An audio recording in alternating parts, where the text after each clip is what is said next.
Good morning. Ngasi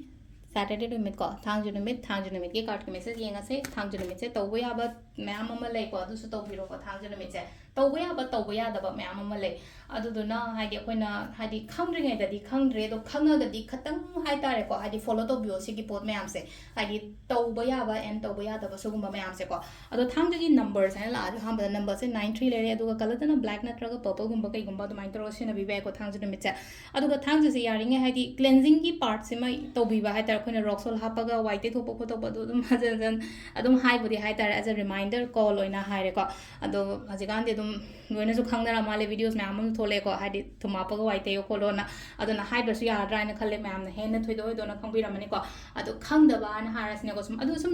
kaw dana bagi damak ta aina ningjing jarak pani ko ngasi sum aina thangjina meta no mo ge na sum hai jai haidi koi kaw thop su yawi na ko sin meta si to godam ne hai ba do aduna haidi cleansing gumba to haidi ngasai du gi phataw di chalani nge kholan nge ha ga di white plain paper amada black ink na ngasai gi haidi point me am do hai tar ko bullet points hana haras ne ko bullet points and negative ta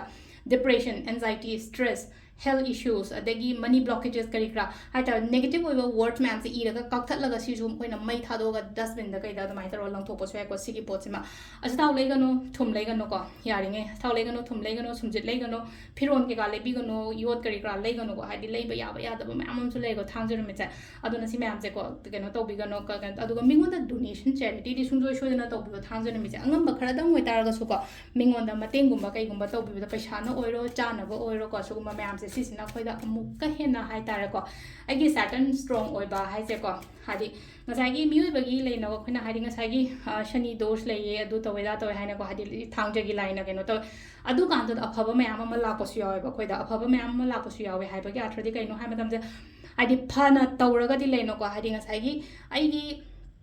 kaino harsin ai karma phajana phana chalaga di adu da afaba ma'am am ju piye ba adu na hadi silenda ko donations kumba to boko pa ma'am sida hai tare ko engon da afaba changes kumba kai gumba ma'am am la ka ni ko tu ne ko na hage sha adu sida card hum ko to thok char ke ko card hum sida gi amma khala se card number 1 card number 2 then card number 3 ko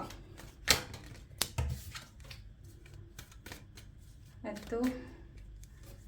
sile ko hamba card number 1 sida lei re card number 2 sida lei re atuka card number 3 sile ko first card khan bangai yenga se ko hadi first card khan bangai kyo na sida la ise chatke toge haina khale ba poto tobiyo khan dang khalaga legano ko number 2 se chap mana na hai tare ko khong thang do ke di khalaga dum leino ningjing mangjing nara le bai tar to do number 2 khan bangai kyo na har number 3 ko number 3 mi pun ba ko pai mung manung phajana pun ba ko mai to lai ko yum da masak thok pot kum ba kai kum ba chang ko su ai ko ngasi se sina ko gi card ki message le timing le gi pung 3 ka minute tare te na tare ka minute fuma pan phang le ko adagi pung 33 ka minute 33 de na pung 3 ka minute tara tare phang le nung dawng gi na manga ga minute yankai ma pan de na pung 3 ka minute tara tare phang le ning dang na theng bai na nipan ga minute kun 33 ta gi na hingi 12 makhai phang le ko nongalam da gi na ahum ga minute tare te na mariga minute kun banga phang le ko sisna khoi gi ngasi gi na fa timing ko aur se le khoi gi daily card message ma'am thank you